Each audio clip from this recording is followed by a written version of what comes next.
Hello, hello, hello, everybody. Thank you for joining us. I'm Ashley K. Pittman, best-selling author, speaker, pregnancy loss, and writing mentor. We are kicking off our Resilient Angel Mama series, and we have an amazing speaker, Miss Aviva Solson, guys. She is on here to share her own personal pregnancy loss story and also to give us advice on how we can continue to move forward in our own healing journey. So, with all that said, welcome, Miss Aviva Solson. Thank you, Ashley. It is such an honor and a privilege to be here. When I first had my conversations with you about this, I remember feeling, oh my goodness, that's my sister out there. We have a common mission. We have been through some common journeys in life, and this is just an unfolding that's been waiting to happen for us to collaborate and be here together today. Oh, yes, absolutely. I loved our initial conversation, and we have so much in common outside of being an angel mama. So it's been such a pleasure just getting to know you, and I'm so excited for everyone to hear your own personal journey. And then also your amazing advice on how we can continue to healing and moving in our healing journey. So, Absolutely. Just tell us a little bit about yourself. Okay, well, there's so much to me, like there's a lot to everybody, but I'll try and condense it here. I live in Tampa, Florida with my husband and our wonderful, beautiful 5-year-old daughter. And although I've been here for 11 years, I see myself more as a global citizen just because I've moved so many times and major moves. I was born in India. I was 14 when we moved to Israel, and then here I am now in Florida. So with all these moves, I see myself as never really calling myself a citizen of just one country. I feel like it's a hodgepodge and a melting pot, which is so beautiful. And, up until a few years ago, I believe that moving from one country to another is the hardest thing I've ever had to do. But as we're about to discuss, I realized a couple of years ago that that is not the hardest thing because there's so much more that life can sometimes bring our way. Yes. So that belief is now out the window. And so I would describe myself as somebody who is a lifelong learner, somebody who's a thinker, a giver and receiver of hugs and kisses and positivity, somebody who's been in and out of a relationship with coffee over the years. And, professionally speaking, because I want to make sure I'm giving people the overall view of who I am, because I'm different people, see me differently. But I am a mentor, a speaker, and a creator of ways and programs to help women heal after a pregnancy loss, because I went through it twice, and I know we'll dig deeper into it as we unfold our interview here. And I learned so much from every single one of my pregnancies. From the beautiful daughter that I have now, that pregnancy taught me a lot, and then the 2 pregnancies with the losses. And because I learned so much, and I always tell people that the daughter I hold in my arms and the babies that I hold in my heart are my biggest, greatest teachers. So I am always excited and eager to share all that I've learned with everybody else. So this is so exciting for me to be here today and help you in our common mission. Oh, I know. Thank you for telling us about yourself. So one of the main reasons why we're here is that we want to know about your experience with pregnancy loss. Yeah, and luckily I am in a much better place now, so I can share it for the most part without crying. But if I do, hey, that's why we're here. This is all about being vulnerable and being okay with that. So for me, my journey and my experience with pregnancy loss started when we decided to have our second child, because up until then, everything pregnancy related was pretty textbook, So even though I knew that this happens and it's quite common, I personally never had any experience with it. And I still remember the day we decided that we felt ready to have a second child. Our daughter was a little shy of turning 3, and we felt like this is a good time. And we have a good grasp of how parenting works because, hey, we all know that takes some time, it doesn't Yes. happen magic. So we felt ready and excited. And so I went off of contraceptives right away. And within 4 months, I was sharing the news of my pregnancy with my family and my friends. And contrary to what a lot of people in our society practice, I did not hold back the news of my pregnancy. I know there's this 12-week rule that people like to follow. Yeah. I personally don't. And I didn't do that even when I was having my daughter because, well, first of all, I'm just so excited every time I'm pregnant that I cannot wait. Like, you can put me on the rooftop and I'll be yelling it out. But, more than that, I also felt like if something were to go wrong, wouldn't I be glad to have the help and the support of everybody around me? So for those two reasons, I never ever kept my pregnancy a secret. I even talked to my managers about it and my coworkers, friends, family. And lo and behold, things did not go per plan. Yeah. And a few weeks later, I discovered that I was having what's called a missed miscarriage. And any miscarriage is shocking and painful. Yeah. But the missed miscarriage, like, I had absolutely no idea that something was wrong going into that doctor's appointment.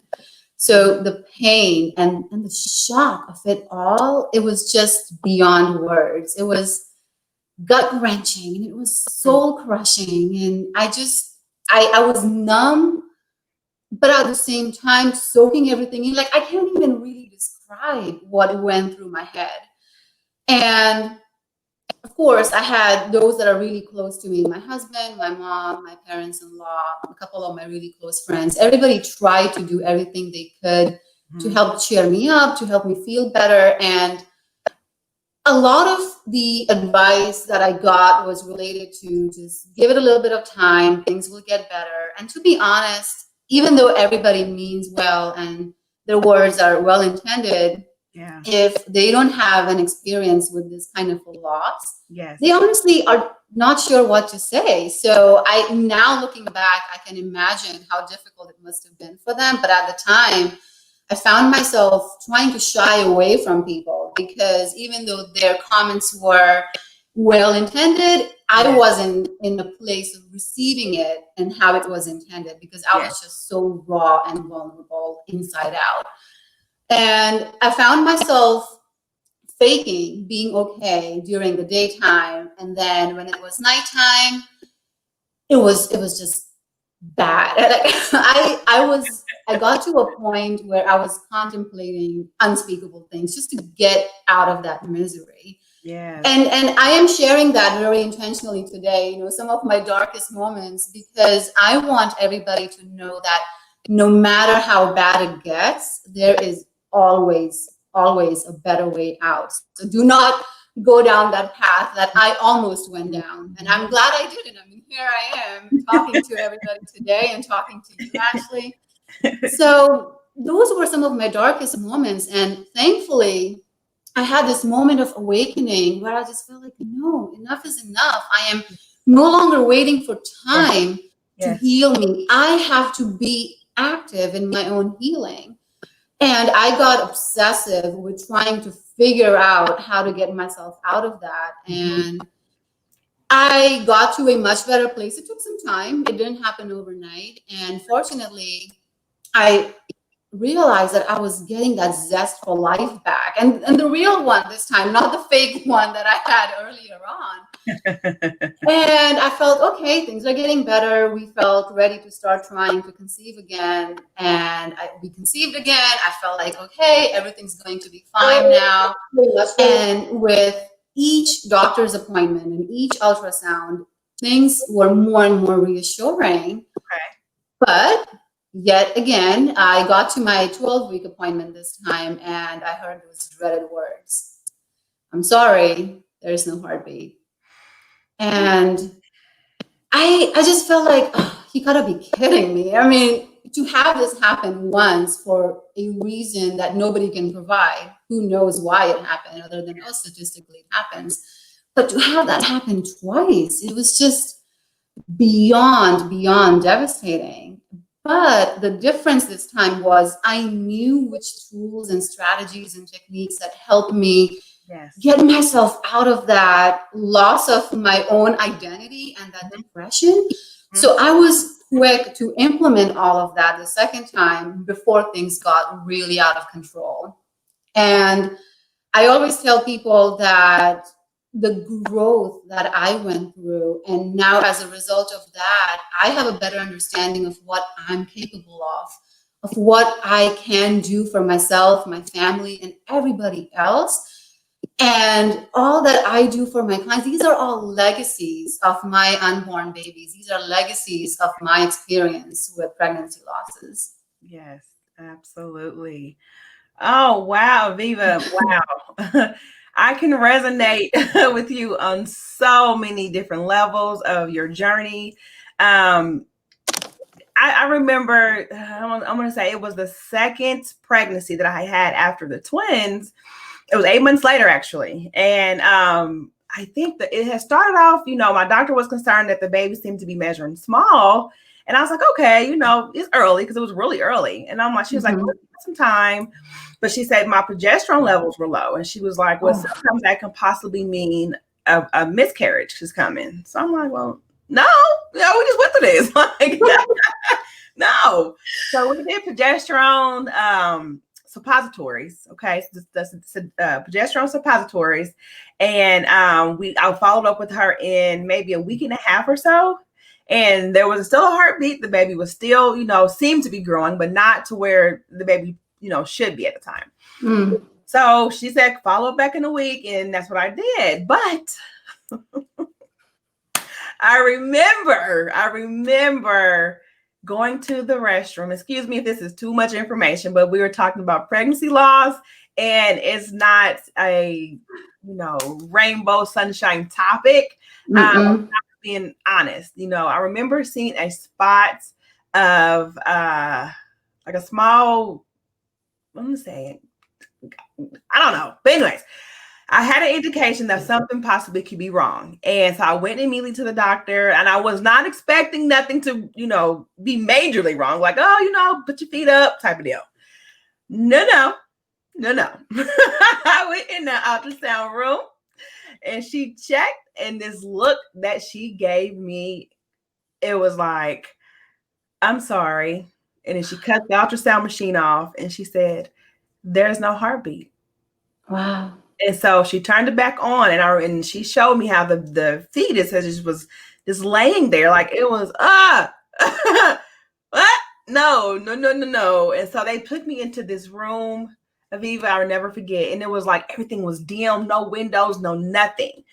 And so a doctor came in, and she was like, honey, she's like, and I'm crying hysterically. I'm fearful to go home because my husband was not with me. And I was fearful to go home because I don't want to tell him that my body had yet failed. My body failed. And so as we're still talking, she's like, this is, common. There's nothing wrong with you. This, this can happen. And I'm like, and she was like, well, you can try again. I said, who? Who gonna try again? Do you realize I just had a loss at almost 7 months pregnant 8 months ago, and yet I'm here with you telling me that my baby has no heartbeat? So I'm like crying, did not want to tell my husband. I think this is probably like an afternoon. And I remember just driving around, just like did not want to tell him this. Okay. So when you get the news of there's no heartbeat, like you go almost into shock, like, huh? Like what, stuff is just okay, or I'm feeling fine. It can happen like that. It can happen. You not even know, within your body, which kind of sucks, unless you're having like the cramping and all that kind of stuff. But like when the heartbeat stops, like, your case, like I didn't know. We didn't know until we go in and they tell us that there's no heartbeat. So I completely resonate with you when you say about those feelings that you get when you get the news of there's no heartbeat, because it does not make no sense. Like it makes no sense no whatsoever. But thank you for sharing that and being vulnerable and telling us about, that dark place. Yeah, because that is more common than we realize, and not everybody go to that specific dark place, but we all have our moments where we feel weak, or we feel like there is no way out of this, or how am I ever going to find a way out of this? And I want to speak up. I want to break that silence. I mean, the topic in itself is such a taboo topic, which amazes me, because that is so not a sign of the modern society that we claim to live in, but yet it's something that people don't talk about.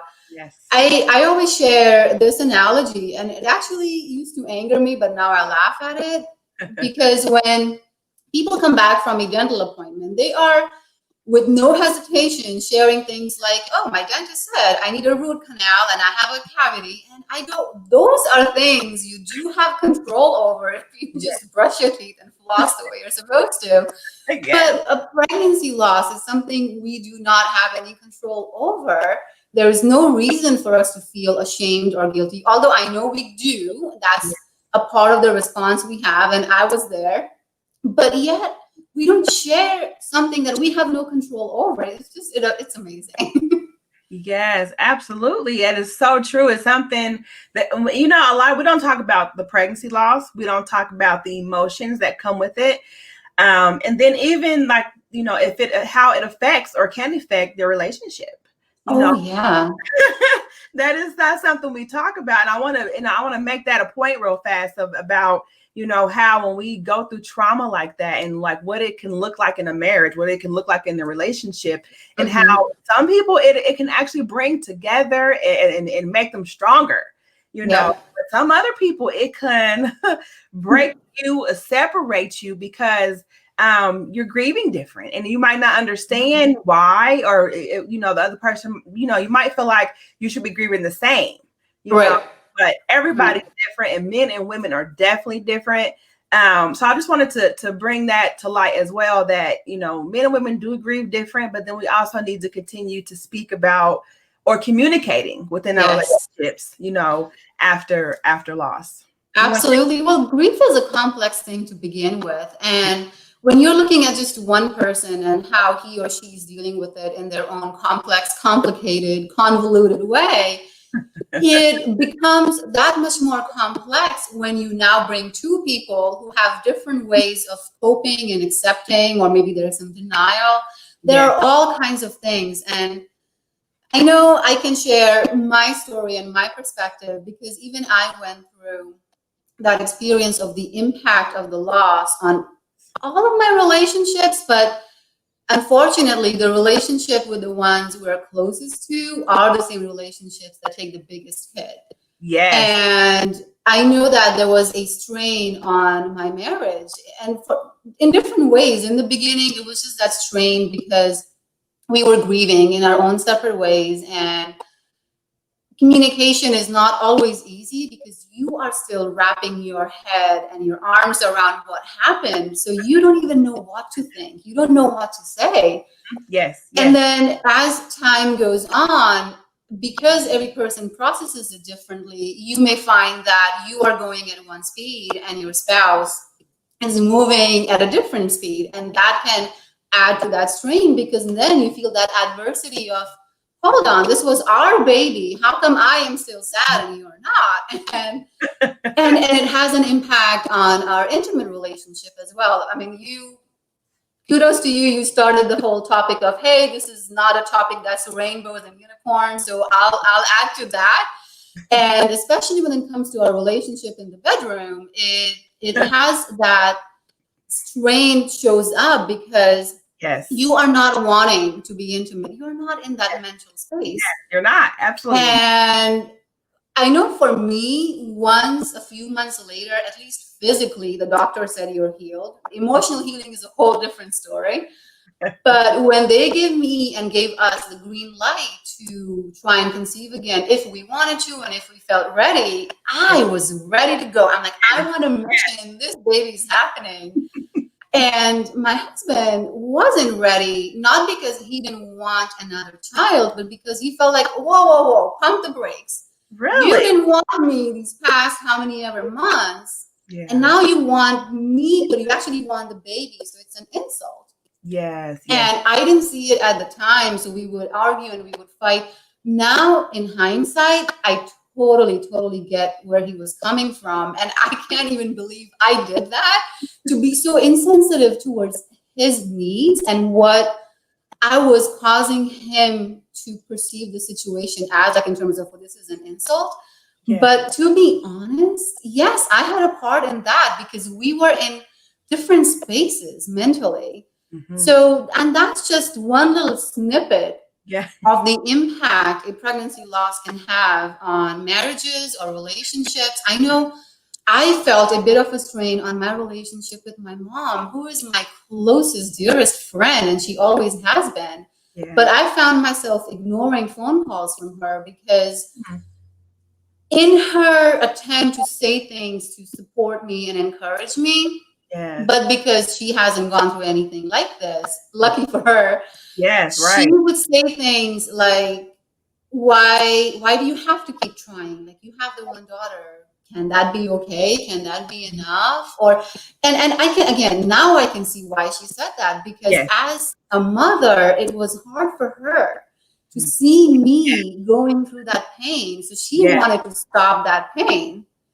But because I was grieving over the loss of my first child and the second child with the 2 pregnancy losses, that's not what I wanted to hear. Exactly. So that strain is not just on your relationship with your significant other. It can be your parents, it can be your friends, it can be your coworkers. It's a lot to take in. It definitely is. Absolutely. You brought some, oh my God, Aviva, I really love you. Like, you brought some amazing, like, I know, where have you been in the past few years? it do affect, and I'm gonna say every relationship, because I had a few friends that was not, didn't know what to say or how to say. So they kind of, just stepped back a little bit because they didn't want to say the wrong thing. And it's an uncomfortable thing to talk about. And oh my God, you said so many great things. I'm like, oh my God, like, she's amazing. But Speaking from experience, Ashley, twice. for sharing, thank you for also sharing, the piece about, the communication in your marriage. And then, and especially got the perspective from your husband. Like, that's huge. Yeah. Like, that is so huge. And again, this is something that we do not talk about as a society. No. Really honing on the effects, that pregnancy loss brings to us and how hurtful it is. Absolutely. And then your relationship with your mom, man, like, that's and I don't personally have a true relationship with my mother. My grandmother raised me.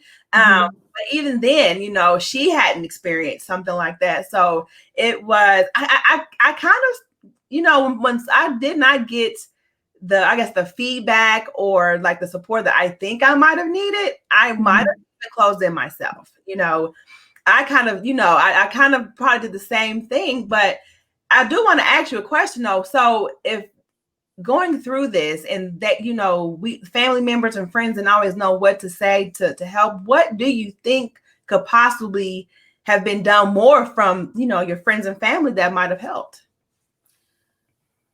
I think education is where everything starts. So when people don't have that personal experience, which is the greatest way of learning, and although we don't always enjoy it, but life, I think, experiences teach us way more than what words ever can. But when somebody doesn't have that experience to be that teacher, there is a lot that people can do just to read up and educate themselves. And honestly, condoling with somebody and being supportive is not something that comes to anybody naturally, which is so weird. I mean, as much as we hate to confess it, but death is a natural part of life. But yet somehow so many people get awkward when it comes to condoling or saying anything at all. And I went through that experience when I lost my best friend a few years ago to breast cancer, and she was only 35.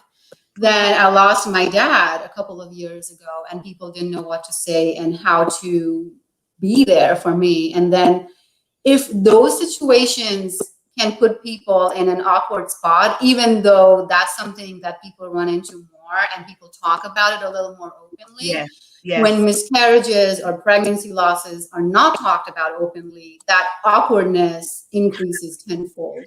Yes. So people can, I think, read up or you just be there. Sometimes you don't have to say anything. You just have to be there for the person and say, I'm sorry. And it's okay to even say something like, I'm not sure what to say.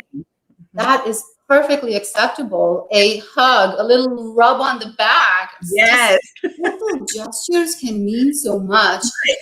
Yep. But the one thing I will add, though, is while I'm not a fan of hearing the wrong things when people are trying to be supportive, I am definitely opposed to people not saying anything at all.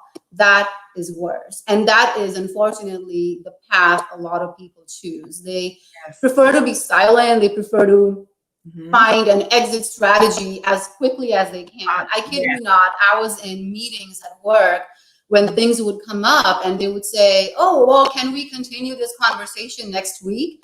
And because mine was a miscarriage, I wanted to first give my body a little bit of time to process things and see if I can figure this out naturally. Yes. And my body didn't. Like, clearly it wanted to hold on to that baby. So a couple of weeks down the road, I decided that, okay, maybe it's time to go in for a DNC. I was in the process of scheduling that. And when I would be in meetings and people would say, oh, can we pick this up next week? I was honest because they knew about my pregnancy. So I was honest with them and I told them, we can try, but I'm not sure what my next week looks like because I'm trying to schedule the DNC and I'm not sure which day that'll end up being on. And instead of saying something, people would literally, I am not exaggerating, they would get up, leave the door and saying, oh, this meeting's over, we can talk next week. That was their response. So even though it's not easy to know what to say, that's worse. Say something.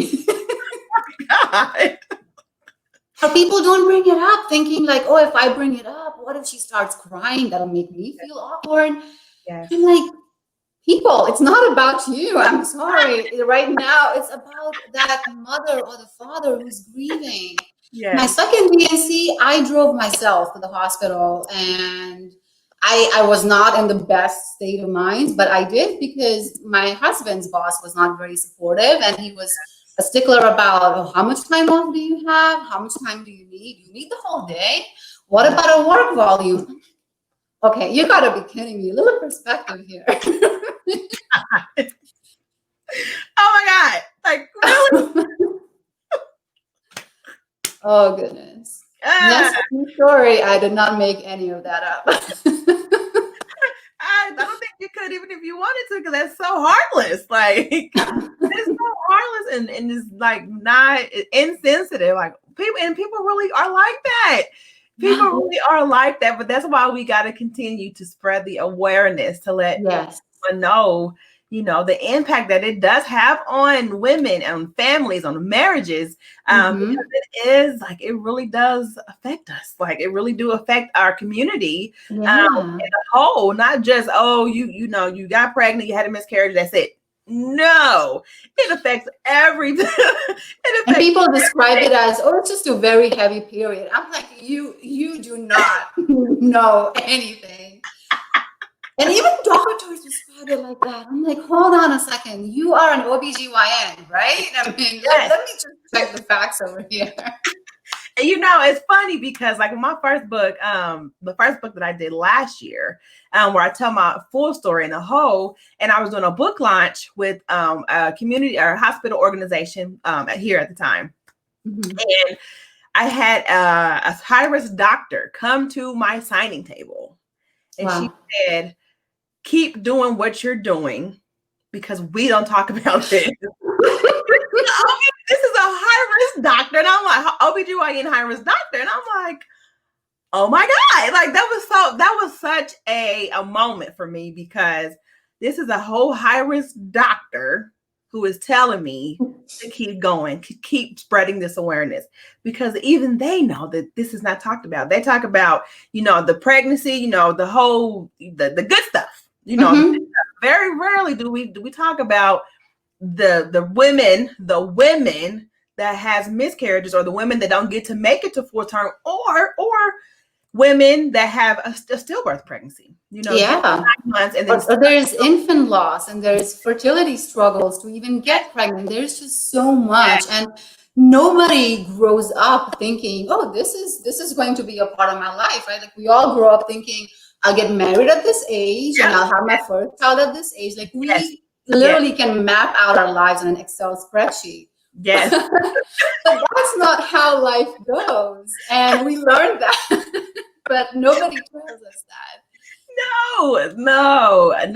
So, wow, this has been so awesome. And then in my case, I know I also had to figure out how do I break the news to my daughter, because she was 3 the first time I had a pregnancy loss, and then she was 4 the second time it happened. And she knew, first of all, I think kids in general are very intuitive, but my daughter, she can pick up on things right away. Like I painted my nails for this interview today, and she saw that my nail polish was out. She goes, Mommy, you better not paint your nails without me.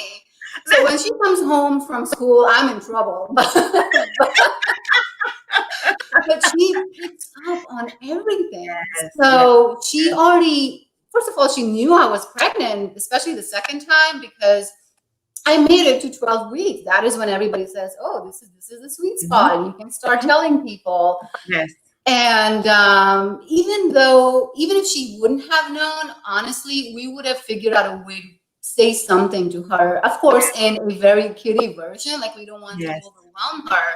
Yes. But because kids are smarter and more sensitive than we sometimes give them credit for, they pick up on the fact that, hey, mom and dad are not acting the same way, or why is the environment at home so gloomy? Yes. And while they're very intelligent, they're also very self-centered, especially at that young age. So they automatically assume they did something.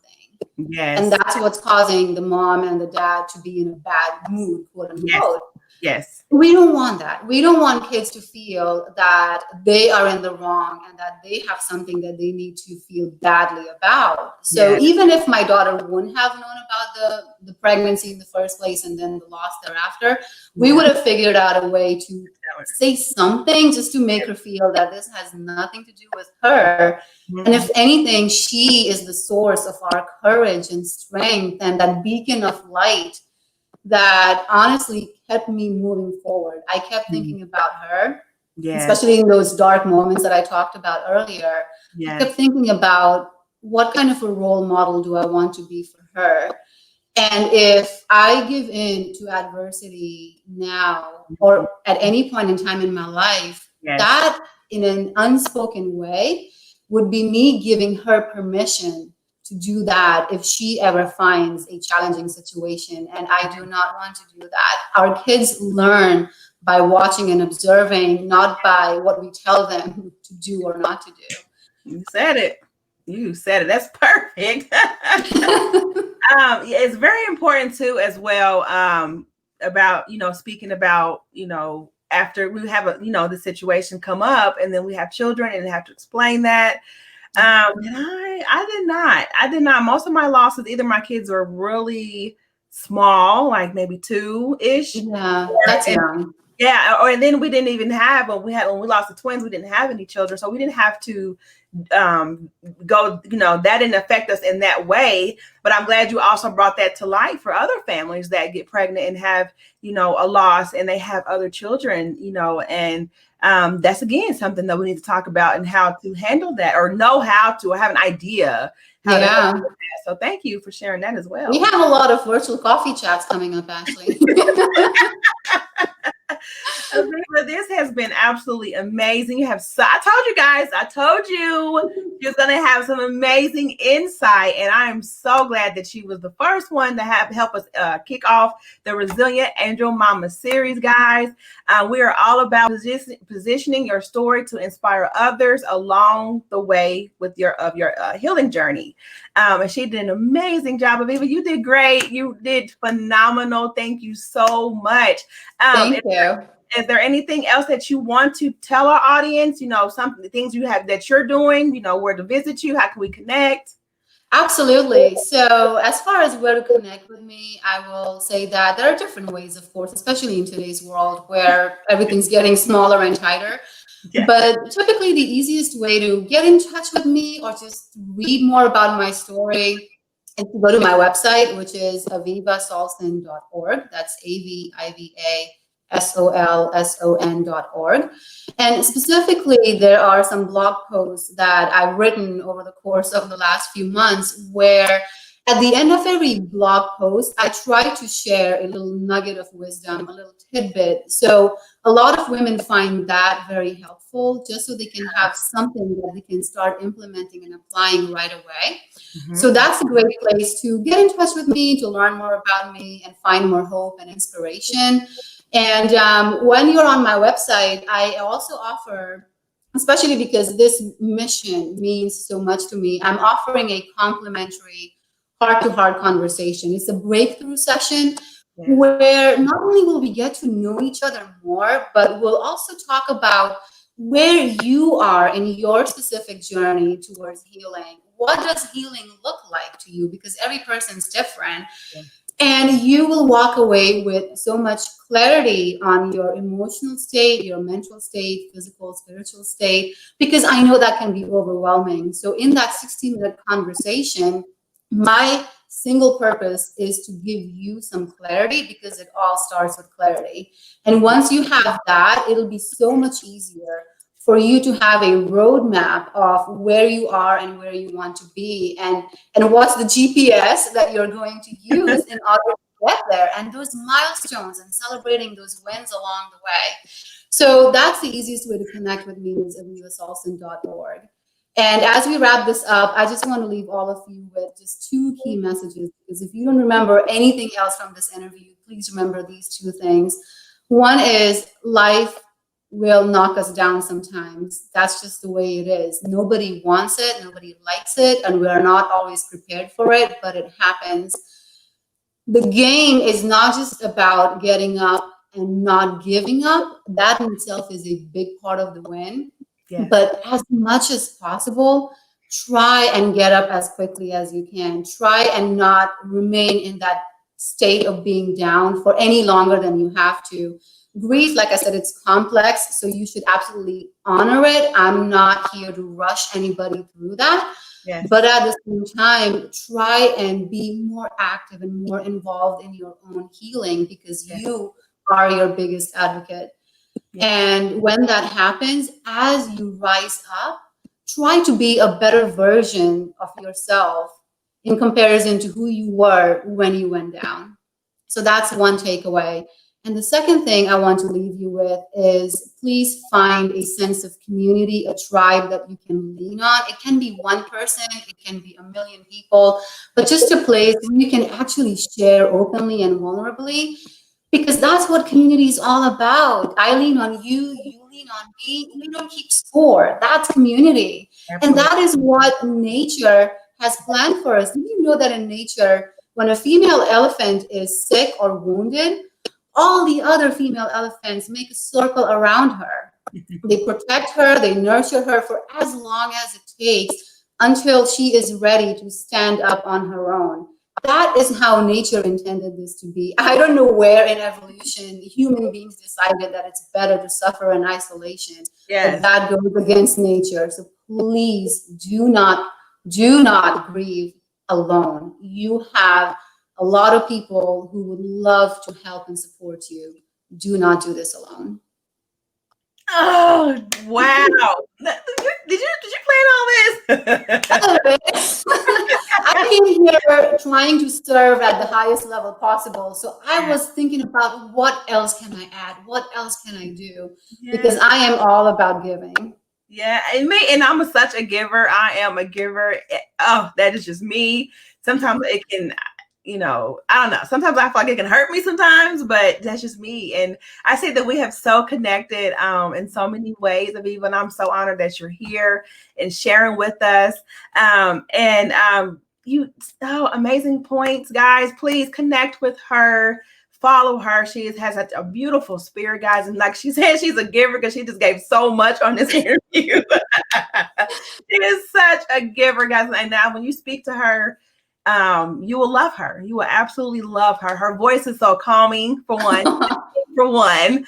And she has so much to offer, guys. So please connect with her. And if you have, unfortunately, know what this is like and or is struggling with this, guys, connect. We are absolutely here to support you. But to wrap this up, I also want to welcome anyone that would like to also speak and share their story here on this platform, on social media, guys. And we, as me and Viva has spoken about, when we share our story, is for continue our healing journey, but then also continue to inspire others, because as another best-selling author shared with us before, our story is somebody's answer. And when one of the other, another best-selling author, I tell her name. Her name is Miss Shirley Elise, but she shared that on another platform, and it's so true. The things that we experience is not only just for us, but also for somebody else. Because somebody right now, today, in this very moment, is struggling. Or somebody in this very moment today is having a pregnancy loss or a miscarriage, or crying and upset and hurt because they're having infertility issues and desire to have a baby and they're struggling. Like, it's happening. Everything else in this world is happening, every single day. But this topic is so very real. It's so very real. So we are coming together, locking arms, and bringing our voices together to make a loud sound and to continue to spread this mission and bring hope to those that are suffering, because we don't want you to suffer in silence. We do not want you to suffer in silence. So please connect with me or Miss Aviva Solson, or myself, or someone in your family, or someone in your community, or in social media, in a social media group. Guys, connect with someone, because you come together as one and really talk it out, or you just have the support, guys. It helps you that much further to not feel alone or to fall in that dark space that we spoke about. So we're going to wrap this up, but I want to give Miss Aviva one more opportunity to add, see if she wants to add anything else as we close up. Well, thank you, Ashley. You mentioned how we should not be doing this alone, and we should not be okay with being silent about it. Yes. And that is always true, but especially now, I was thinking about with social distancing, with the pandemic, it is so much harder when we need support and we can't actually just go and drive over to a friend's house or have them come over, or our parents, especially because we are being extra protective of the elderly. Yes. This is even more of an unprecedented times for us women who are in different spots, in different places, as far as our healing journey goes, and acceptance, and just absorbing the news and digesting it. So there is no reason to ever suffer in silence, but especially now, I know it's that much harder because we don't have our community the way we are used to having it. We can't just go out and mingle. So please do not hesitate to reach out. We are here for you. We have gone through a few different ups and downs, and my dad used to always say that if I could go back in time and I could do things again, I would teach myself all that I know now. Yes. And while none of us can go back in time, what you do have is you have Ashley, you have me. We may be just a couple of steps ahead of you in terms of this healing process. And we can show you where the pitfalls are and where the springboards are, so you can propel yourself forward that much faster. So lean on us, and I am sure we're going to actually enjoy the interaction. It's not just about you taking, because I know a lot of women feel like I'm not a taker, I'm a giver. And this is not the time to be selfless. This is the time to be selfish, because when you get to the best version of you, that's when you will become a greater giver, and you will have so much to give to your family and friends and everybody around you. So it's okay to be selfish for just a little bit, until you are in a better place and you will have a lot more to offer, and you will have that compelling future pulling you forward, instead of making decisions based in fear or grief or pain. Those decisions are not going to be good for anybody long term. And we're always making decisions, big and small, decisions that impact our career, our relationships, what to eat. Should I work out today? Oh no, I feel lazy. We are constantly making decisions. So make sure that one way or another, you have me, you have books. There are many ways to get to a better state of mind so that every decision you make actually serves you in the long term. Yes, yes, absolutely. I agree with you 1,000 gazillion percent. So again, thank you, Miss Aviva Solson. Thank you for your wonderful advice, for sharing your story and everything that you have been through and the things that you have also learned, during your experience, guys. So if you guys, again, connect with Miss Aviva Solson or myself, guys, and we will be happy to connect and support you along the way. And again, if you or know someone that will love to share your story to continue to inspire others and also to continue your own healing journey, please connect with me as well to come on and share on the Resilient Angel Mama live series. That is it, guys. Please connect and we will talk to you soon. Thank you. Thank you, everyone.